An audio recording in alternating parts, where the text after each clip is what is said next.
Hi guys, कैसे हैं आप सब? पहले पूछना ज़रूरी है ना, क्योंकि अच्छे रहेंगे तब पढ़ाई होती है। तो हम होप करते हैं कि आप सब बहुत अच्छे होंगे और अच्छे ही रहिएगा। ओके, तो इसके पहले हमने कई सारे लेक्चर्स आपके लेक्चर 4 तक के आपके सेकेंड चैप्टर के 4 लेक्चर्स आपके कंप्लीट कराए थे। अभी हम आते हैं लेक्चर नंबर 5 पे। क्या क्या समझाया था हमने आपको? मुझे बहुत उम्मीद है कि आप लोगों ने कंप्लीट किया होगा या प्रैक्टिस की होगी, याद किया होगा जो चीज़ों को हमने छोटे प्रोसेसर्स में बताया था आपको। ग्लाइकोलाइसिस का एक छोटा सा पार्ट बताया था, देन उसके बाद टीसीए का छोटा सा पार्ट, टीसी का छोटा सा पार्ट बताया, रेस्पिरेशन का छोटा सा पार्ट, मतलब टाइप्स ऑफ पार्ट्स में आपको क्लियर करवाया था। बाद में हमने कहा था कि पूरा हम एक के अंदर सब कुछ आपको क्लियर करवाएंगे। पहले धीरे धीरे थोड़ा थोड़ा समझना जरूरी है, फिर उसके बाद फिर आगे बढ़ना जरूरी है। तो अब देखिए हमने आपको क्या समझाया था उसमें। आते हैं फिर अपनी बात पे। देखिए टीसीए साइकिल और ईटीसी साइकिल है ना, ये जो electron transfer chain reaction and TCA in the sense try carboxylic acid, इसमें वो जो NADH2 एंड FADH2 जो बना टीसीए में, वो फिर कहाँ जाता है? ईटीसी में जाता है। ईटीसी में जाने के बाद एक जो NADH2 है वो 3 मोलिक्यूल्स ऑफ ATP देता है and what? FADH2 2 molecules of ATP देता है। बन गया, हमें ATP बनाना था। ATP मीन्स एनर्जी, और उसके साथ साथ में CO2 निकलता है। तो यही हमने कहा था कि CO2 कैसे निकलता है, फिर वो हमको बताना। फिर जो हम breathe in breathe out exhale और इनहेल करते हैं ना, तो O2 तो हमारा अंदर जाता है, बट CO2 कैसे बाहर आता है? CO2 बाहर आया, ठीक है। तो ये CO2 क्या है? O2 अंदर जा कर के चीज़ों मॉलिक्यूल्स को क्या कर देता है? कॉम्प्लेक्स मॉलिक्यूल को ऑक्सीडाइज कर देता है, ब्रेक कर देता है। ब्रेक करके तोड़ने के बाद फिर वो क्या बनाता है? कुछ फॉर्म करता है। क्या क्या फॉर्म करता है? वो तोड़ने के बाद फिर CO2, H2O, पायरुविक एसिड, सब ये सारी चीज़ें बनाता है ना, ये सारी चीज़ें बनाता है। तो ये सारी चीज़ें बनाने के बाद, सारे प्रोसीजर्स होने के बाद, जैसे टीसीए साइकिल में जाता है और फिर और कुछ बनता है, सारे प्रोसीजर्स होने के बाद वो ऑक्सीजन क्या हो जाएगा? डर्टी, गंदा, ठीक है। तो वो गंदगी फिर क्या होती है? वो एज लाइक वेस्ट कहलाती है। जो क्या होती है फिर उसे माइटोकॉन्ड्रिया क्या कर देता है? एनर्जी को भी बाहर छोड़ता है, एनर्जी भी छोड़ता है, और एनर्जी के साथ साथ में जो CO2 छोड़ता है उसे भी छोड़ देता है, ठीक है। फिर लंग्स के जरिए वो CO2 बाहर निकलता है, फिर हम ऑक्सीजन लेते हैं, फिर से CO2 बाहर निकलता है। अब आपको समझ में आ गया होगा कि वो हम ऑक्सीजन लेते हैं तो ऑक्सीजन CO2 में कैसे कन्वर्ट होता है। क्लियर है? क्लियर हो गया है ना? ईजी है ना? चलिए कमेंट सेक्शन में बताइए तो समझ में आएगा। आज आपको शॉर्ट नोट्स देते हैं, है ना। वो नोट्स आपके लिए मोस्ट कंपल्सरी है, समझिए, जिसके चलते ना आप बहुत जल्दी समझ भी जाएंगे। आपको जो कंप्लीट साइकिल जो हम आपको समझाने वाले हैं वो एंड में समझाएंगे, बहुत अच्छे से समझाएंगे, क्योंकि ये जो पूरे नोट्स ये सारी चीज़ें क्लियर कर लेंगे ना, तो वो आपको बहुत जल्दी पकड़ में आएगी, ठीक है। आप उसे फिर आप उसे फाड़ देंगे, फिर आपके लिए कुछ नहीं रहेगा। चलिए देखते हैं। हमने जो बताया ना पहले, ग्लाइकोलाइसिस होने के बाद एंट्री करता है कहाँ? सेल के माइटोकॉन्ड्रिया में एंट्री करता है ना। माइटोकॉन्ड्रिया के ही अंदर सारा प्रोसेस होता है, बताया था। तो बाद में फिर से बताएंगे। देखिए अब कुछ इंपॉर्टेंट थिंग्स है, ठीक है। Some important things.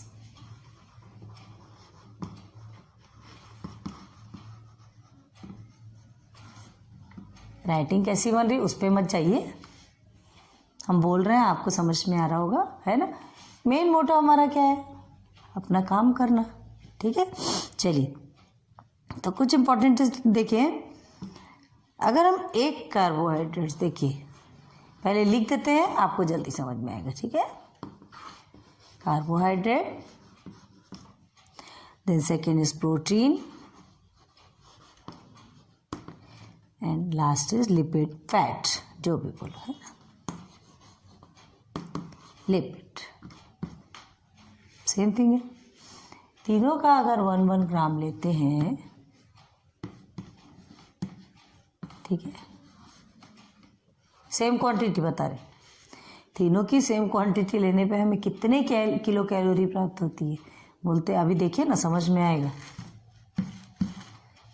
कार्बोहाइड्रेट 1 ग्राम लेते ना तो आपको 4 kg कैलोरी मिलती है, ठीक है, 4 किलो कैलोरी मिलती है, ठीक है। देन प्रोटीन आप लेंगे, उससे भी प्रोटीन भी 1 ग्राम है, 4 किलो कैलोरी मिलती है। अब देखिए लिपिड अगर 1 ग्राम लेते हैं ना तो हमें कितनी मिलती पता है, 9 किलो कैलोरी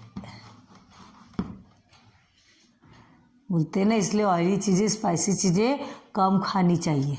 थोड़े में ही हमें बहुत ज़्यादा मिल जाता है, थोड़े में ही हमें बहुत ज़्यादा मिल जाता है। फिर उस कैलोरी को बढ़ाने के लिए क्या करते हैं, फिर हमें एक्सरसाइज करना पड़ता है। एक्सरसाइज करो, योगा करो, प्राणायाम करो एंड मैनी थिंग्स। सो चीज़ों को लिमिट से खाओ, जो चीज़ें हमारे प्रॉफिट की है वो चीज़ें ठीक से खाओ, हर चीज़ खाओ, लिमिट से खाओ, स्वस्थ रहो, मस्त रहो, तो लाइफ टाइम तक के जिएंगे, है ना। चलिए यहाँ तक के समझ में आ गया आपको। ये आपका मेन था, है ना। हमें इसे अच्छे से लिख लेना है आपको। कार्बोहाइड्रेट 1 ग्राम का 4 किलो कैलोरी, मतलब ये आपका क्वांटिटी बताता है। ये क्वांटिटी हमें पता होना बहुत ज़रूरी है। ये मतलब अप्रॉक्स नहीं है ना, टोटल रिसर्च करके। अब देखिए, क्या कार्बोहाइड्रेट सिर्फ खाने से ही हमें कैलोरी मिलती है, या ग्लूकोज बनता है, एनर्जी मिलती, जो भी हो, कार्बोहाइड्रेट खाने से ही एनर्जी बनती है क्या? इससे तो हमने प्रोटीन भी खाते हैं, लिपिड भी खाते हैं, फिर इसका कोई मतलब ही नहीं है। कार्बोहाइड्रेट में क्या हुआ, ये तीनों भी मॉलिक्यूल है ना, तीनों भी बायोमॉलिक्यूल है। फूड कंपोनेंट जब हमने लिया, चीज़ें खाई, तो हमें ये 3 बायोमॉलिक्यूल्स मिले।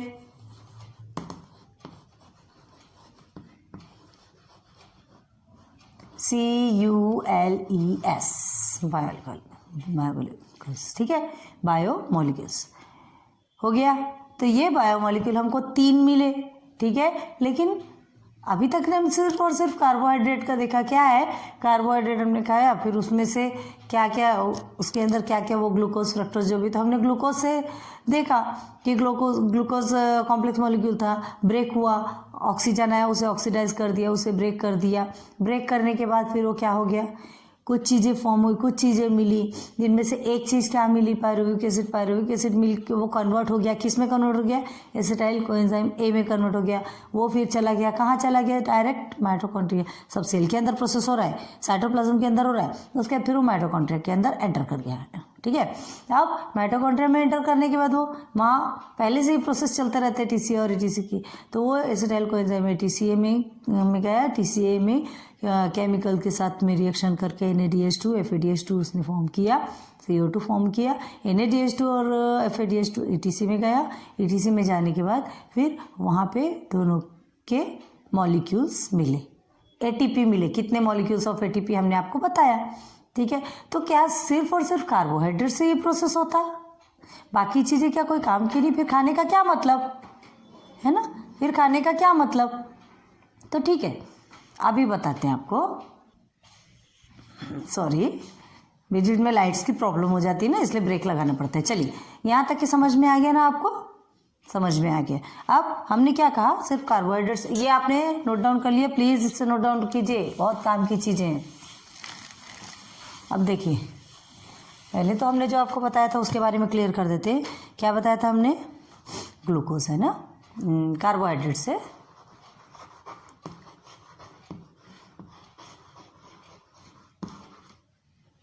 कार्बोहाइड्रेट लिया तो हमें क्या क्या मिला था, बहुत सारी चीज़ें मिली थी, जिसमें हमने ग्लूकोज को लिया था,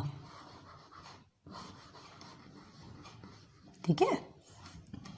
ग्लूकोज को लिया, ग्लूकोज का क्या है, C6H12O6, क्लियर है, ये लिया है ना। फिर ये ग्लूकोज हमारा क्या है, ग्लूकोज का ये क्या है, इसको में लिखा जाता है ना साइंटिफिक नेम, ऐसा होता है। अब ऑक्सीजन आया, O2 आया, इसे ऑक्सीडाइज कर दिया। ऑक्सीडाइज करने के बाद बहुत सारी चीज़ें फॉर्म हुई, ठीक है, इधर आके इसको ऑक्सीडाइज कर रहा है। देन बहुत सारी चीज़ें फॉर्म हुई, जिसमें एक चीज़ क्या थी, पायरुविक एसिड। क्लियर है? Pyruvic acid. अब ये पायरुविक एसिड किस में कन्वर्ट हो गई? किस में कन्वर्ट हो गई? Acetyl coenzyme A. ठीक है, इसमें कन्वर्ट हो गई। अब ये एसिटाइल कोएंजाइम ए में कन्वर्ट होने के बाद सारे प्रोसेस, जो प्रोसेस हमने आपको बताए, उसके बाद ये सीधे सीधे एटीपी बनाती है ना, इसके बाद सीधे सीधे एटीपी बनाती। यहाँ तक का आपका प्रोसेस हो गया था। तो ये सिर्फ कार्बोहाइड्रेट ही हमें एटीपी बनाने में हेल्प करता है या हमें एनर्जी देने में हेल्प करता है क्या, ये हमें बताना था। ठीक है, लिपिड और प्रोटीन का क्या काम है? तो भाई लिपिड और प्रोटीन का क्या काम क्यों नहीं है? ये लिपिड है, ये प्रोटीन है। ठीक है, ये भी, इनमें भी वही होता है। ये भी कैसे होते हैं? इसमें भी कॉम्प्लेक्स मॉलिक्यूल्स होते हैं। यहाँ पर भी ऑक्सीजन आता है। ठीक है, ऑक्सीजन आता है और क्या करता है? इसे ऑक्सीडाइज करता है फैटी एसिड। ये फैटी एसिड और प्रोटीन से अमाइनो एसिड, इसके बारे में आपने पढ़ा होगा, हमने आपको पढ़ाया था फर्स्ट। इसमें देखिएगा, फर्स्ट तो पूरा इसी से ही रिलेटेड है ना, अमाइनो एसिड प्रोटीन कैसे तैयार होता है, आपने पढ़ा है ना, अमाइनो एसिड। ठीक है, क्या क्या मिलता है? क्या क्या मिलता है? अमाइनो एसिड मिलता है, तब तो फिर पूरा फॉर्म होके पूरा एक मॉलिक्यूल बनता है। तब वो क्या बनता था? क्या बना था? प्रोटीन तैयार हुआ था। ठीक है, तो देखिए, और जो लिपिड है वो किस में कन्वर्ट होता है? मतलब ये सब ऑक्सीडाइज होते हैं। यहाँ ऑक्सीडाइज होने के बाद इधर लिपिड जो है ऑक्सीडाइज होने के बाद फैटी एसिड में चेंज होता है, और ये ऑक्सीडाइज होने के बाद क्या होता है? Amino acid. ठीक है, तो अब देखिए, हमें फैटी एसिड समझ आ रहा है ना? तो ये फैटी एसिड में कन्वर्ट होता है ना, और ये अमाइनो एसिड के एक एक मॉलिक्यूल जो रहते हैं। अब ये जो रहते हैं, ये डायरेक्ट क्या बनाते हैं? एटीपी। समझ आ गया? समझ आया? इसे ना ऐसा ड्रॉ करके रखिए तो जल्दी चीजें समझ में आएगी, है ना। सेंटर इधर लिखना है, आपको इधर लिखना है, वो आप पे डिपेंड है ना। एक तरीके से बता देते हैं, आपको लिखने में आसानी रहेगी। रुकिए, ये कार्बोहाइड्रेट का तो आप समझ गए, है ना। कार्बोहाइड्रेट का आपको समझ आ गया कि कैसे बनाते हैं। अब देखिए सेकेंड, इसमें इधर हम लिख देते प्रोटीन और इधर लिख देते लिपिड। ठीक है, ये लिपिड फैटी एसिड और यहाँ से डायरेक्ट एटीपी। ठीक है, and protein amino acid and यहाँ से डायरेक्ट एटीपी। अब देखिए, क्लियर है।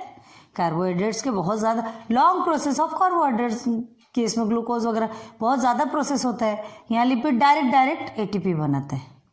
क्लियर हो गया? क्लियर हो गया कि नहीं? एनर्जी हमको डायरेक्ट ही मिल रही है। समझ में आ रहा?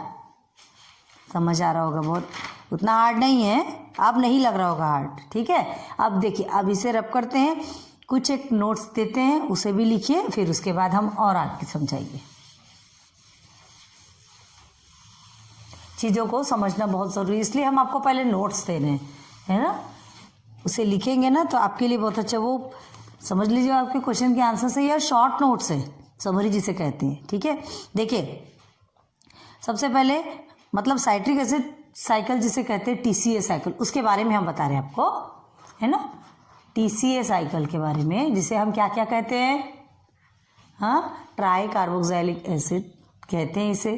ठीक है, इसे ही साइट्रिक एसिड साइकिल भी कहा जाता है, याद रखिए। इसे ही क्या कहा जाता है?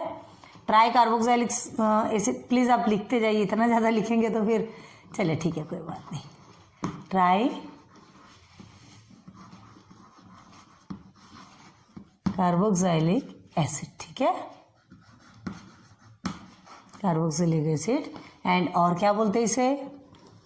साइट्रिक या साइट्रिक, जो भी बोलो, है ना। साइट्रिक एसिड साइकिल, इसे भी साइकिल लिखिए।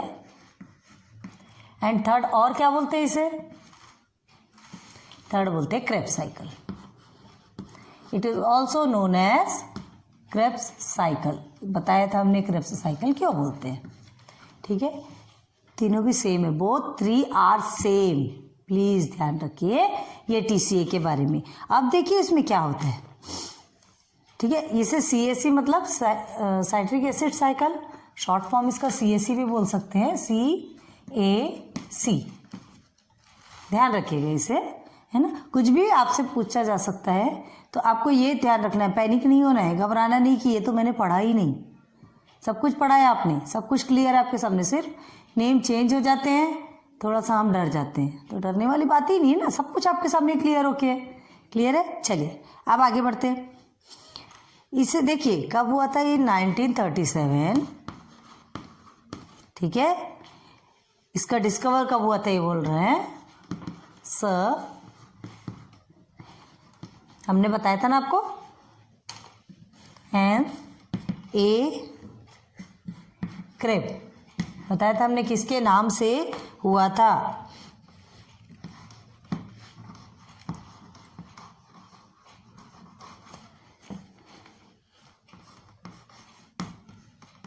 क्या बताया हमने, sir हेंसे crab discovered CAC।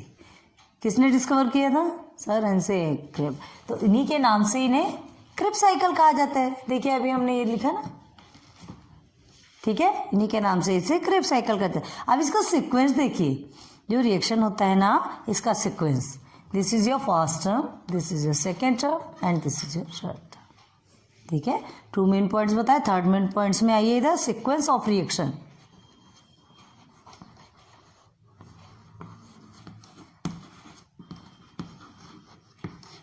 Sequence of reaction, ठीक है, देखते हैं सीक्वेंस ऑफ रिएक्शन। फर्स्ट में क्या होता है, हाँ, फर्स्ट में कंप्लीट ऑक्सीडेशन,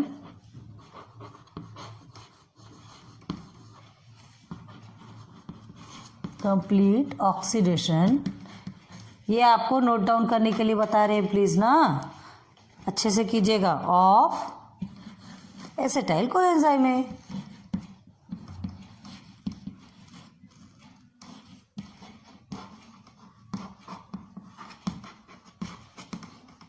ये ठीक है, सीक्वेंस ऑफ रिएक्शन में सबसे पहले क्या होता है, एसिटाइल कोएंजाइम का कंप्लीट ऑक्सीडेशन होता है ना, जो कि ये कहाँ पर होता है, ये साइटोप्लाज्म में होता है। साइटोप्लाज्म कहाँ होता है, सेल में होता है, न्यूक्लियस के बाहर और सेल मेम्ब्रेन के अंदर, जो कि लिक्विड स्टेट में या लिक्विड फॉर्म में होता है। जहाँ पर और क्या होता है साइटोप्लाज्म में, माइटोकॉन्ड्रिया होता है, लेकिन ये माइटोकॉन्ड्रिया के बाहर और सेल के अंदर साइटोप्लाज्म में होता है। ठीक है, चलिए नंबर 2, यूजिंग O2। O2 का यूज होता है ना, यूजिंग O2, देन क्या प्रोड्यूस करता है, क्या बताया था हमने, CO2। O2 का यूज करता है, CO2 प्रोड्यूस करता है। O2 लेता है, फिर CO2 बना के उसको फेंक देता है, लंग्स को बोलता है मुझे नहीं चाहिए। O2 ले लिया, पूरा प्रोसीजर हो गया, पूरा प्रोसीजर सब गंदगी में सब मिक्स हो गया, बाद में बोलता है कि नहीं ये मुझे नहीं चाहिए, इसे आप बाहर निकालो, तो लंग्स उसको बाहर फेंक देता है। कंटिन्यूसली प्रोसेस चलता रहता है। ठीक है, चलिए यहाँ तक के क्लियर हो गया। नंबर 3, चलिए 3 में आइए, generates energy. Generates energy, clear है। नंबर 4, नंबर 4 में प्रोड्यूसेस इलेक्ट्रॉन्स, ETC में जाता है ना,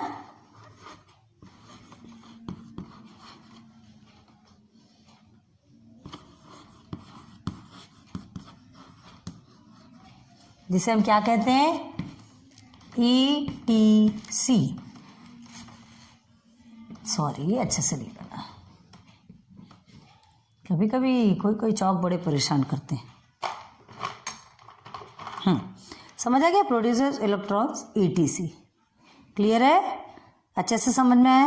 अब देखिए, अब ये कहाँ होता है, यहाँ रब कर दे, ऊपर का रब करे तो धीरे से समझ में आएगा। थोड़े बड़े बड़े लिखना पड़ता है, ऐसा लगता है, हमें डर लगता है कि कहीं आपको समझ आ रहा नहीं आ रहा। क्रेब्स ये क्या क्या साइकिल बोलते हैं ये तो हमने आपको बता ही दिया है, ठीक है। चलिए अब कहाँ होता है ये, फोर्थ स्टार है ना आपका स्टार, फोर्थ इट ऑकर्स कहाँ होता है बताइए, ये सब प्रोसेस कहाँ होता है, माइटोकॉन्ड्रिया।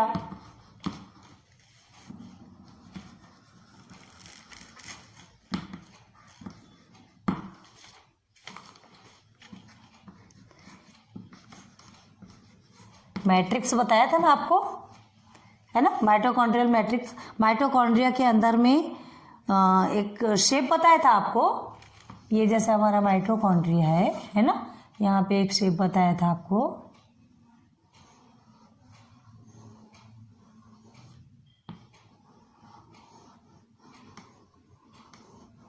इसे एक शेप बताया था। ये माइटोकॉन्ड्रिया के अंदर ये जो शेप बताया था, जहाँ ये सब क्या हो रहा है, ETC और TCA साइकिल हो रहा है, दिस इज कॉल्ड मैट्रिक्स। यही लिख देते ना, ये तो है मैट्रिक्स, इधर उधर कहाँ जाना है, ये इसके अंदर, सॉरी ये वाला आपका मैट्रिक्स है ना, और this is your mitochondria. Clear है, ध्यान होगा आपको, थोड़ा सा ध्यान दीजिएगा ना। ये हो गया। अब it occurs in mitochondrial matrix, ये सब प्रोसेस कहाँ होता है, माइटोकॉन्ड्रिया के मैट्रिक्स में होता है। क्लियर हो गया, क्लियर हो गया। Where Krebs cycle occurs,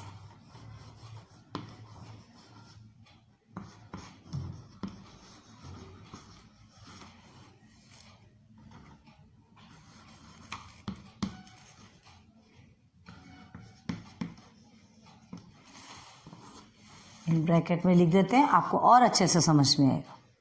mitochondrial matrix where Krebs cycle occur, इसी हो गया। ये आपका नोट्स है ना, टेक्स्ट में पूछा जाता है ना, एग्जाम्स में पूछा जाता है, तो इस सीक्वेंस में आपको बहुत जल्दी चीज़ें क्लियर हो जाएगी। क्लियर हुआ क्या यहाँ तक कि समझ में आया सबको? समझ आया? आएगा समझ में। अब वैसे समझ आने वाली बात क्या है, सब कुछ तो हमने आपके सामने क्लियर रख दिए, अभी एंड में बताएंगे तब तो और ज़्यादा क्लियर है, फिर तो उसके बाद फिर आपको कुछ लगेगा ही नहीं कि हमको क्या बताया गया या हमारे साथ क्या हुआ। ठीक है, वीडियो लंबी हो जाएगी, प्लीज़ लेक्चर नंबर 5 एंड करते हैं, फिर लेक्चर नंबर 6 में अभी आपको फिर बताते हैं। ठीक है, thanks for watching my videos, good luck.